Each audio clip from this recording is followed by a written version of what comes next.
बिस्मिल्लाहिर्रहमानिर्रहीम। कैसे हैं भाई आप लोग? रटना नहीं है, समझना है। Reduced syllabus and text book board 9 matric physics chapter number 7 पे आ गए हम लोग।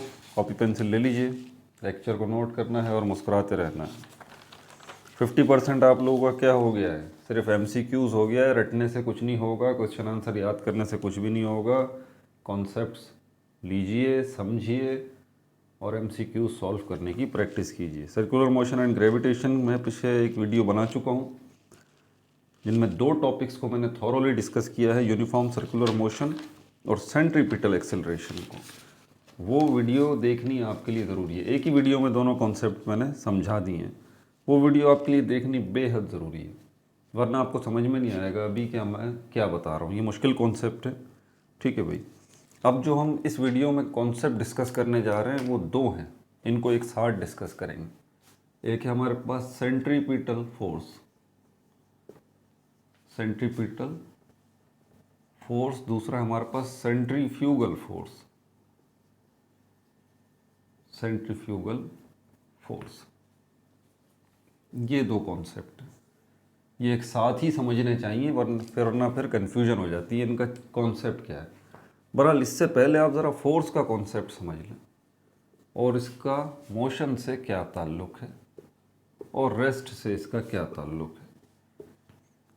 इन चीज़ों को समझना ज़रूरी है। फोर्स वो एजेंट है जो इसकी वजह है मोशन की। कोई बॉडी अगर हरकत कर रही है तो समझ जाइए उसके पीछे फोर्स इन्वॉल्व है। फोर्स के बगैर हरकत हो ही नहीं सकती। अब बिल्कुल जिस तरह फायर का अपोजिट क्या है, आग का अपोजिट क्या है, पानी, बिल्कुल इसी तरह हरकत का अपोजिट क्या है, रेस्ट। इंटरेस्टिंग बात यह है कि कोई ऑब्जेक्ट अगर रेस्ट में है तो उसके पीछे भी यही फोर्स इन्वॉल्व है। जी, हैरत हुई है सुन के। ये सारी चीज़ें पीछे एक्सप्लेन कर चुका हूँ, शुरू के चैप्टर्स जो हम कर चुके हैं, चैप्टर नंबर 1, 2, 3, 4, 5, 6, तो उसमें हमने फोर्स, रेस्ट एंड मोशन को अच्छे से डिस्कस कर लिया। फोर्स के कॉन्सेप्ट को भी रिकॉल करवा रहा हूँ यहाँ पर। तो बहरहाल ये अभी जाना हमारे डिटेल नहीं है। तो फोर्स वो एजेंट है जो किसी बॉडी की हरकत की वजह है, और फोर्स ही वो एजेंट है जो किसी बॉडी के रेस्ट की वजह है, ठीक है। एक तो ये समझ लीजिए। अब यहाँ पर जब भी फोर्स आएगी, चाहे वो सेंट्रीफ्यूगल फोर्स हो, सेंट्रीपिटल फोर्स हो, एक बात तो तय है कि वो या तो किसी ऑब्जेक्ट को हरकत करवाएगी या किसी ऑब्जेक्ट को रेस्ट में लेके आएगी। अब आपको समझ में आ गया होगा सेंट्रीपिटल फोर्स और सेंट्रीफ्यूगल फोर्स यकीनन इन 2 चीज़ों की वजह है, ठीक हो गया। अब यहाँ पर एक कॉन्सेप्ट और भी समझना ज़रूरी है, जिसको हम कहते हैं इक्विलिब्रियम। इक्विलिब्रियम चैप्टर नंबर 6, इस पर थोरो डिस्कशन कर चुका हूँ तफसील से। इक्विलिब्रियम की कंडीशंस भी हम डिस्कस कर चुके हैं, वीडियोस भी बन चुकी हैं, प्रॉब्लम्स भी सॉल्व हो चुकी हैं, सब पढ़ा है। नहीं मिल रहा तो कमेंट में बताइए, मैं लिंक शेयर कर दूंगा। इक्विलिब्रियम क्या है?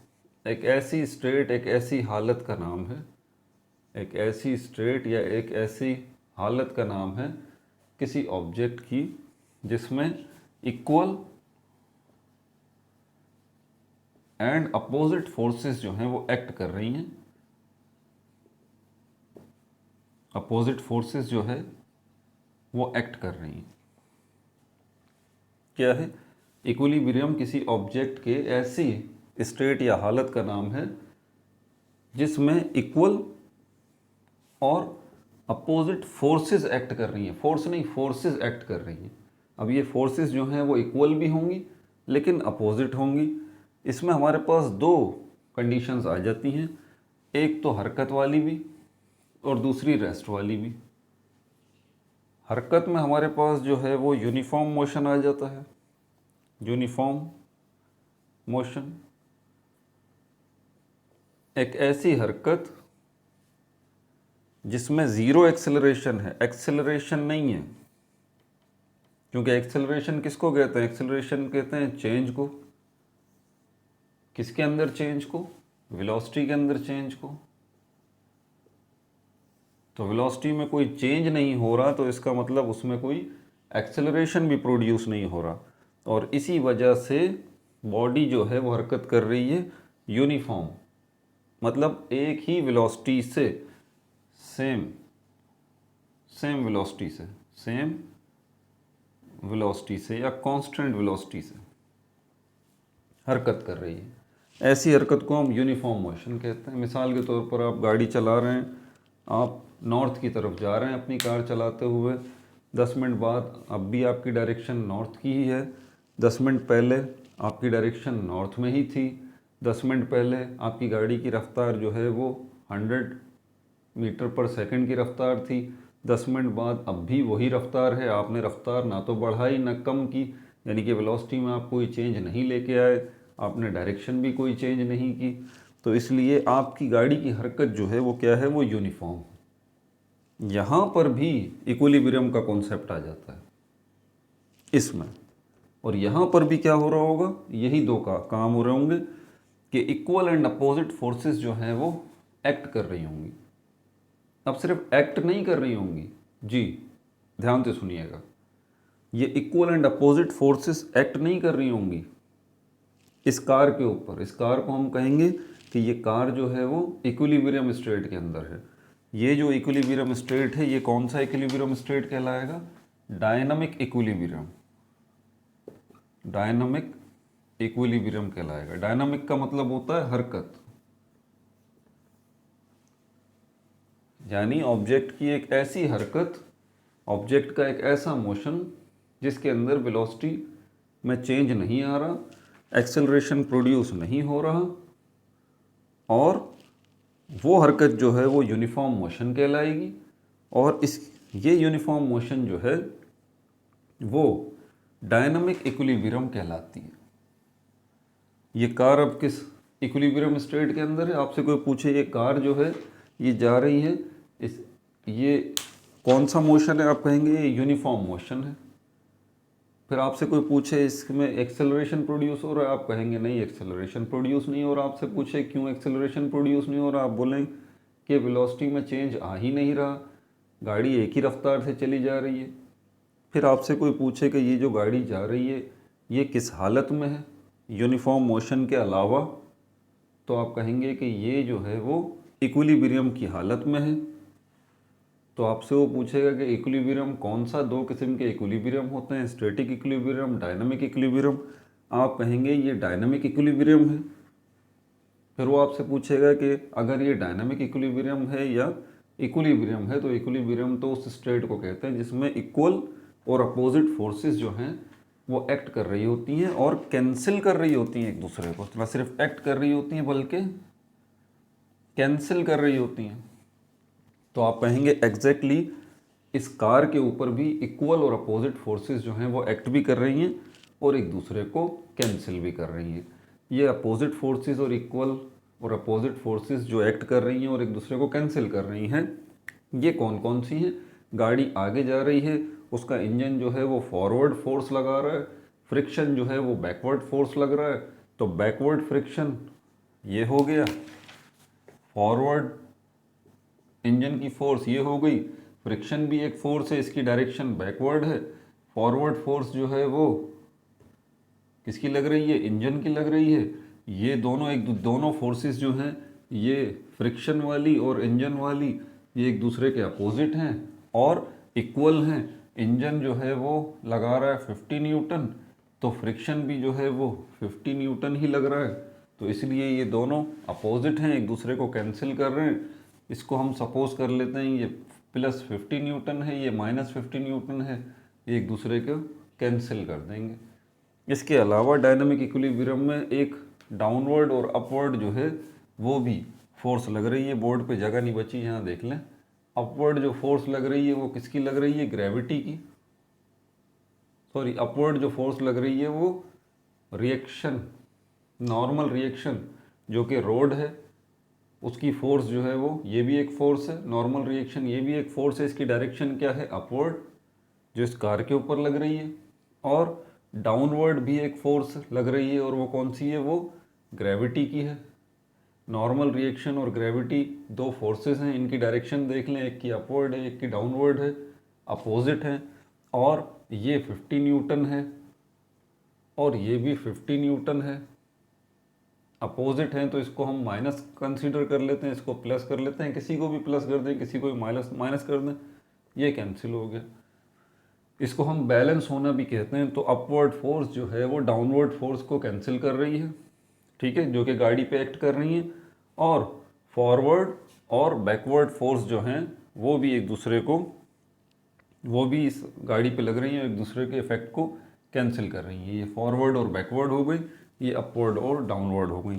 चार फोर्सेस इस कार के ऊपर एक्ट कर रही हैं और एक दूसरे के इफेक्ट को कैंसिल कर रही हैं। चारों फोर्सेस की मैग्नीट्यूड इक्वल है, लेकिन वो अपोजिट हैं एक दूसरे से, इसलिए ये कैंसिल कर रही है। इसलिए ये कार जो है वो डायनामिक इक्विलिब्रियम में है, और इसीलिए ये कार जो है वो ये किस में है, यूनिफॉर्म मोशन में है। ये जो मैंने एग्जांपल बताई ये आपको किसकी थी, ये स्ट्रेट लाइन की एग्जांपल थी। किसकी एग्जांपल थी, ये स्ट्रेट लाइन की एग्जांपल थी।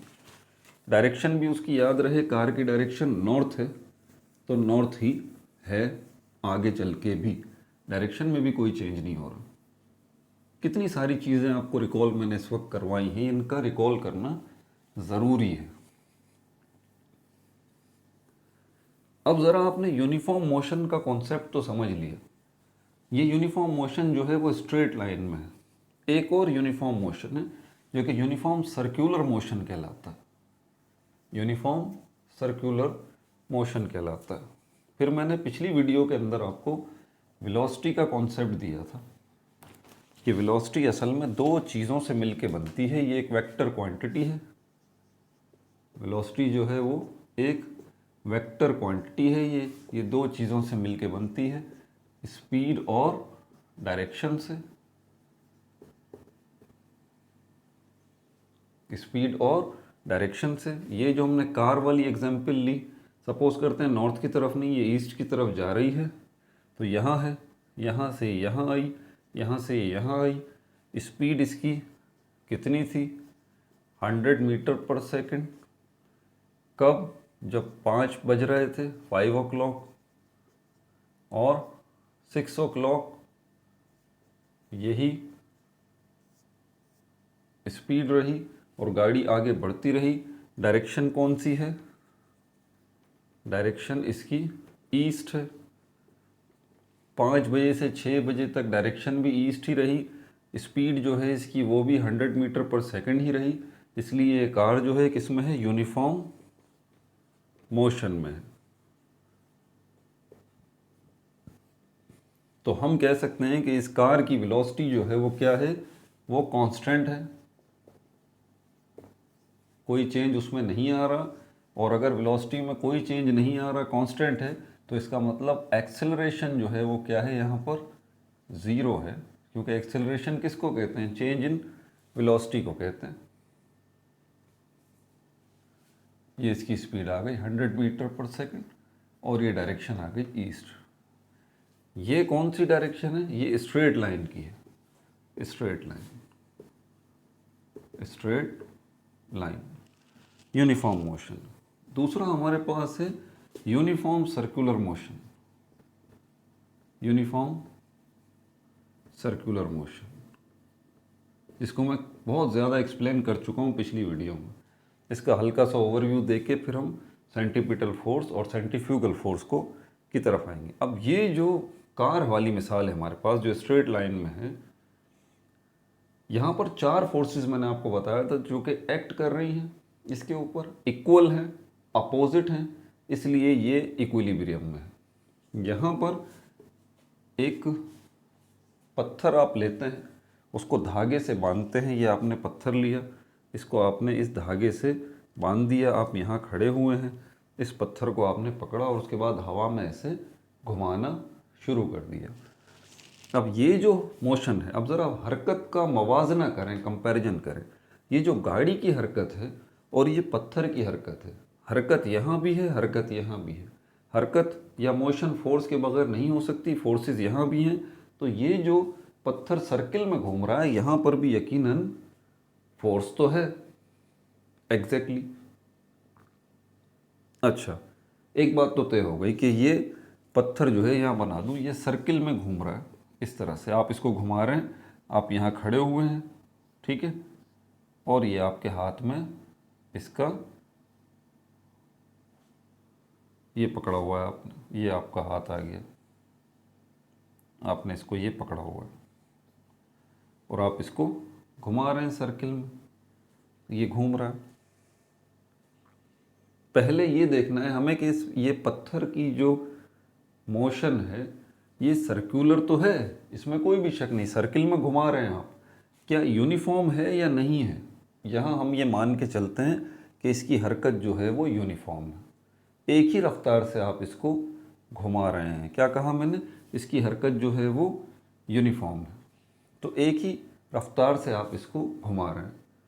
लेकिन इस केस में और इस केस में जो फ़र्क आ जाता है वो किस चीज़ का आ जाता है, इसमें वेलोसिटी जो है उसके दोनों कंपोनेंट देख लें कांस्टेंट है, 100 मीटर पर सेकंड गाड़ी की रफ्तार रही और डायरेक्शन भी कांस्टेंट है, ईस्ट में ही रही, कोई चेंज नहीं आ रहा। यहाँ क्या चेंज है, आप कहेंगे सर वेलोसिटी का ये जो स्पीड वाला सिस्टम है, इसका जो स्पीड है वो कांस्टेंट है, वो कांस्टेंट है। आप बड़ी महारत से एक ही रफ्तार से इस पत्थर को सर्किल में घुमा रहे हैं, लेकिन इसका क्या करें, डायरेक्शन क्या कांस्टेंट है, नो, इसकी डायरेक्शन कांस्टेंट थोड़ी है, डायरेक्शन तो हर लम्हा चेंज हो रही है। पिछली वीडियो में हम डिस्कस कर चुके हैं, डायरेक्शन हर लम्हा चेंज हो रही है, तो डेफिनेटली यहाँ पर एक्सेलरेशन प्रोड्यूस होगा इसके अंदर, क्योंकि डायरेक्शन तो चेंज हो रही है ना। अगर डायरेक्शन में चेंज हो रही है तो इसका असर किस पे पड़ेगा, वेलोसिटी पे पड़ेगा। डायरेक्शन में चेंज का मतलब चेंज इन वेलोसिटी, वेलोसिटी दो चीज़ों से मिलकर बनी, अगर स्पीड में आप चेंज लेके आएंगे उससे भी वेलोसिटी में चेंज आ जाएगा, अगर स्पीड कांस्टेंट है तो डायरेक्शन में अगर चेंज आ रहा है तो उससे भी वेलोसिटी में चेंज आ जाएगा। वेलोसिटी में चेंज का मतलब इसमें एक्सेलरेशन है, और ये एक्सेलरेशन जो प्रोड्यूस होगी इसमें ये सेंट्रीपिटल एक्सेलरेशन कहलाएगी। ये बात भी हो गई। अब यहाँ पर फोर्स जो है वो भी तो एक्ट कर रही है ना, ये जो हरकत है वो है uniform circular motion, uniform circular motion. अब ये जो फोर्स है उसके बगैर तो ये हरकत नहीं कर सकता ना, ये पत्थर सर्किल में। ये फोर्स कौन सी है, कौन प्रोवाइड कर रहा है, आप कहेंगे माय हैंड, ये हैंड जो है ये इस फोर्स को प्रोवाइड कर रहा है, मतलब मैं ये फोर्स लगा रहा हूँ। तो आप अब यहाँ देखिए, आप यूँ घुमा रहे हैं उसको, या आप उसको यूँ घुमा रहे हैं, या आप उसको यूँ घुमा रहे हैं, या ऊपर हवा में करके यूँ घुमा रहे हैं। तो ये जो आप फोर्स लगा रहे हैं ये कहाँ लग रही है, सेंटर पे लग रही है, इसके सेंटर पे लग रही है, एग्जैक्टली सेंटर पे लग रही है। अब ये जो फोर्स सेंटर की तरफ लग रही है इसकी वजह से ये सर्किल में घूम रहा है। ये जो फोर्स सेंटर की तरफ लग रही है इसको हम कहते हैं सेंट्रीपिटल फोर्स, सेंट्रीपिटल फोर्स। क्या कहते हैं, सेंट्रीपिटल फोर्स, एक फोर्स। अब आपको फोर्स का तो पता चल गया, कोई आपसे पूछता है ये पत्थर सर्किल में घूम रहा है, आप कहेंगे हाँ सर्किल में घूम रहा है, सर्किल में घूम रहा है, तो इस पत्थर का जो मोशन है वो यूनिफॉर्म है, मतलब उसमें वेलोसिटी में कोई चेंज तो नहीं आ रहा। आप कहेंगे नहीं, वेलोसिटी के अंदर स्पीड में कोई चेंज नहीं आ रहा, वेलोसिटी मतलब स्पीड, स्पीड में कोई चेंज नहीं आ रहा, स्पीड तो कांस्टेंट है इस पत्थर की। वो पूछेगा क्या इसकी डायरेक्शन, वो कांस्टेंट है, आप कहेंगे नहीं डायरेक्शन तो चेंज हो रही है इसकी, मुस्तकिल चेंज हो रही है, हर लम्हा चेंज हो रही है, सर्किल में घूम रहा है। फिर आपसे पूछेगा वो अच्छा ये फोर्स यहाँ पे लग रही है उसी की वजह से ये हरकत हो रही होगी ना, ये फोर्स कौन सी कहलाएगी, आप कहेंगे क्योंकि सर्किल में घूम रहा है ये ऑब्जेक्ट इसलिए इसके ऊपर जो फोर्स लगेगी वो सेंट्रीपिटल फोर्स लगेगी। अब जो वो अगला सवाल करता है ना वो आपको चकरा देगा, घुमा देगा, ध्यान से सुनिएगा। वो आपसे कहता है ठीक है ये फोर्स लग रही है जो कि सेंट्रीपिटल फोर्स कहलाती है, ये सेंटर की तरफ है इसकी डायरेक्शन, इसकी डायरेक्शन क्या है, इसकी डायरेक्शन सेंटर की तरफ, सेंटर की तरफ इसकी डायरेक्शन। वो आपसे पूछेगा ये जो सर्कुलर मोशन है क्या ये यूनिफॉर्म है, आप कहेंगे हाँ बिल्कुल यूनिफॉर्म है, मतलब यूनिफॉर्म वो जिसके अंदर जो है वो स्पीड हमारी कांस्टेंट है। आप कहेंगे हाँ मैं बड़ी एहतियात से इसको घुमा रहा हूँ और मैंने एक ही स्पीड इसकी रखी हुई है, इसकी स्पीड है 20 मीटर पर सेकंड। आप 10 सेकंड बाद भी देखेंगे तो आपको यही स्पीड मिलेगी इस पत्थर की। वो कहेगा ठीक है। अगर ये यूनिफॉर्म सर्कुलर मोशन है तो एग्जैक्टली ये इक्विलिब्रियम स्टेट में भी है। किसमें है? इक्विलिब्रियम स्टेट के अंदर भी है। इक्विलिब्रियम क्या था दोबारा रिकॉल कर लीजिए, जिसमें इक्वल और अपोजिट फोर्सेस एक्ट कर रही होंगी और एक दूसरे को कैंसिल कर रही होंगी। वो आपसे पूछेगा अगर ये यूनिफॉर्म सर्कुलर मोशन में है तो ये यकीनन इक्विलिब्रियम में भी है, और अगर ये इक्विलिब्रियम के अंदर है तो यकीनन कोई दूसरी फोर्स भी होगी जो कि इस सेंट्रीपिटल फोर्स को कैंसिल कर रही होगी। और जितनी मैग्नीट्यूड इस सेंट्रीपिटल फोर्स की है, सपोज करते हैं इसकी जो है वो 20 न्यूटन फोर्स है, तो उस दूसरी फोर्स की मैग्नीट्यूड भी 20 न्यूटन ही होगी, लेकिन अपोजिट इन डायरेक्शन होगी। अब आप परेशान हो जाते हैं, आप बोलते हैं बात तो सही है, सेंट्रीपिटल फोर्स तो मेरी है जो कि मैं प्रोवाइड कर रहा हूं यहां पर, ठीक है। दूसरी फोर्स कौन सी है जिसकी वजह से ये यूनिफॉर्म सर्कुलर मोशन में घूम रहा है? तो वो दूसरी फोर्स जो है वो है सेंट्रीफ्यूगल फोर्स। Centrifugal force. आपकी कोशिश है कि आप जो फोर्स अप्लाई करें उसकी डायरेक्शन सेंटर की तरफ हो। कहाँ पर? सेंटर की तरफ। मैं ये वर्ड लिख रहा हूँ, सेंटर की तरफ। डायरेक्शन देख लें, टुवर्ड्स सेंटर, टुवर्ड्स सेंटर। अब जो दूसरी ये सेंट्रीफ्यूगल फोर्स होगी इसकी डायरेक्शन क्या होगी? जरा सोच के बताइएगा। अगर सेंट्रीपिटल फोर्स की डायरेक्शन टुवर्ड्स सेंटर है, यानी कि सेंटर की तरफ है, यहां मैं जगह बना के जरा इसको लिखूं,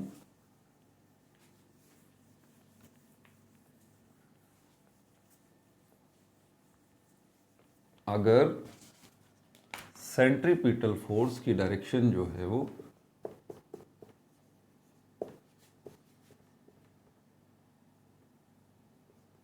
फोर्स की डायरेक्शन कहाँ है? टुवर्ड्स सेंटर, और ये जो है वो 20 न्यूटन है, तो सेंट्रीफ्यूगल फोर्स की डायरेक्शन क्या होगी? Away centre. सेंट्रीफ्यूगल फोर्स की डायरेक्शन क्या होगी? अवे सेंटर, बिल्कुल अपोजिट। देखिए मैंने कहा था ना अपोजिट होगी, एक अपवर्ड होगी तो दूसरी डाउनवर्ड होगी, एक फॉरवर्ड होगी तो दूसरी बैकवर्ड होगी, एक राइटवर्ड होगी तो दूसरी लेफ्टवर्ड होगी। अगर ये टुवर्ड सेंटर है तो सेंट्रीफ्यूगल क्या होगी? Away centre. अवे सेंटर ये है मरकज की तरफ, यानी कि सेंटर की तरफ, और ये क्या होगी? मरकज यानी कि सेंटर से दूर। और ये इसकी मैग्नीट्यूड क्या होगी सेंट्रीफ्यूगल फोर्स की? ये भी 20 न्यूटन होगी। अब मैं इसी पिक्चर को थोड़ा सा बड़ा करके यहाँ पे आपको दोनों फोर्सेस को दिखा देता हूँ।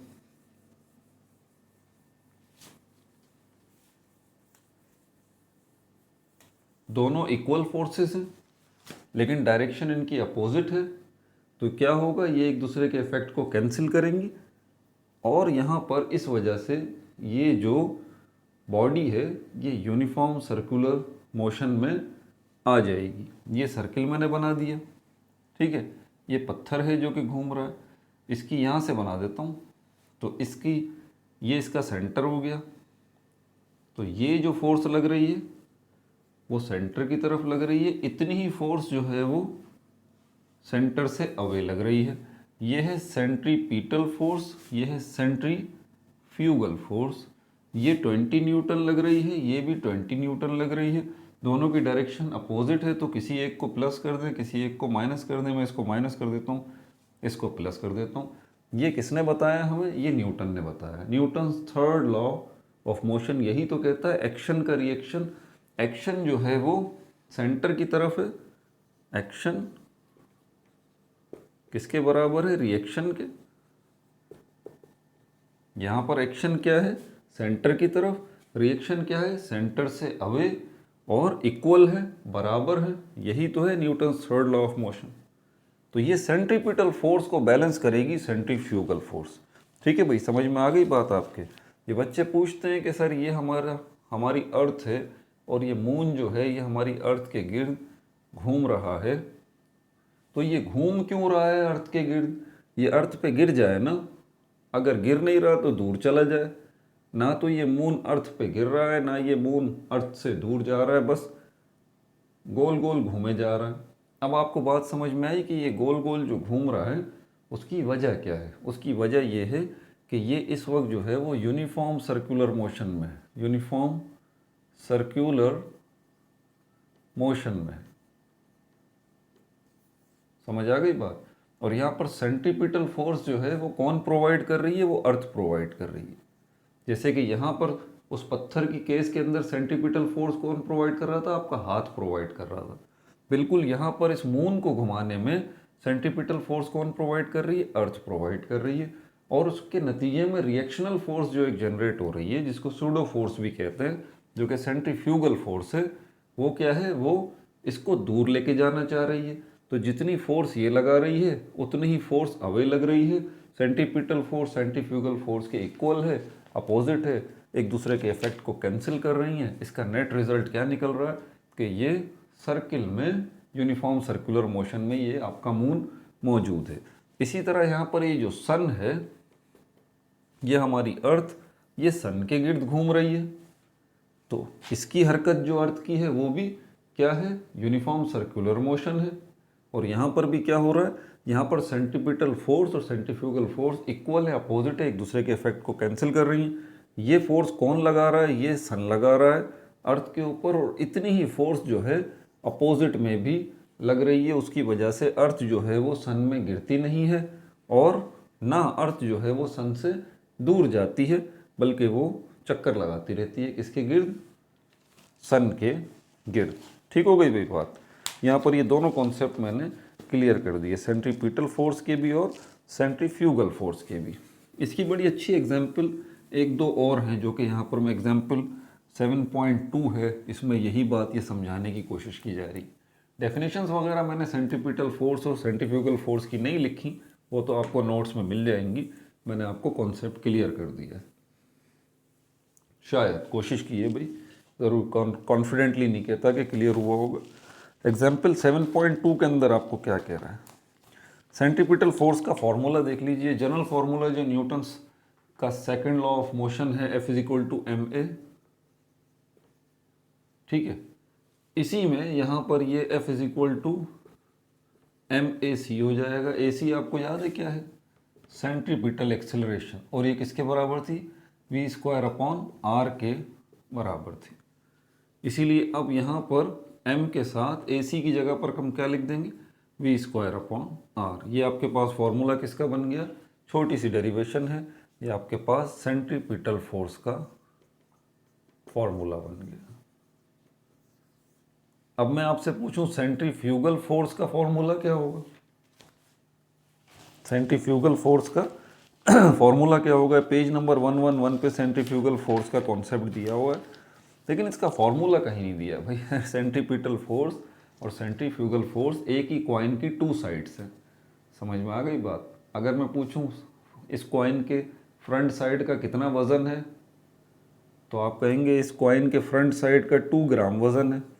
अगर मैं कहूँ इस कॉइन की बैक साइड का कितना वज़न है, तो आप कहेंगे सर मजाक कर रहे हैं आप, बैक साइड का भी 2 ही ग्राम है, क्योंकि एक ही चीज़ की दो मुख्तलिफ हालतें हैं। तो जित सेंट्रीपिटल फोर्स का ये फॉर्मूला है, तो सेंट्रीफ्यूगल फोर्स का भी ये फॉर्मूला होगा, बट क्या हो जाएगा? साइन अपोजिट हो जाएगा। समझ में आ रही है बात? अच्छा, उसके बाद फिर हमारे पास सेंट्रीफ्यूगल फोर्स, ये एग्जाम्पल मैं बता रहा था कि इन एग्जाम्पल्स को भी देख लीजिए। ये बकेट वाली एग्जाम्पल दी है 7.2 में। आप बकेट, बाल्टी है उसमें पानी भरें, आधी बाल्टी भर लें, ये बाल्टी है, ठीक है, इसमें आप क्या करें? हाफ इसको फिल कर लें पानी से, यहाँ से इसको पकड़ लें। उसके बाद क्या होगा? आप बाल्टी को उठाएं और इसको यूं कर दें, टेढ़ा कर दें, ऐसे यूं। बाल्टी तो कुछ अच्छी नहीं बनी, लेकिन चलें गुजारा कर लेते हैं। टेढ़ा कर लेंगे तो क्या होगा, पानी सारा बाहर आ जाएगा, गिर जाएगा ना। या फिर आप बाल्टी को यूं उल्टा कर दें तो अब भी पानी जो है वो सारा बाहर आ जाएगा। ऐसे सीधा रखेंगे तो पानी बाहर नहीं गिरेगा। मैं अगर आपसे कहूँ कि मैं बाल्टी को ऐसे रखूँगा तब भी पानी नहीं गिरेगा, मैं बाल्टी को ऐसे रखूँगा तब भी पानी नहीं गिरेगा, आप कहेंगे सर आप मजाक कर रहे हैं। मैं बोलूँगा नहीं, मैं बिल्कुल भी मजाक नहीं कर रहा भाई।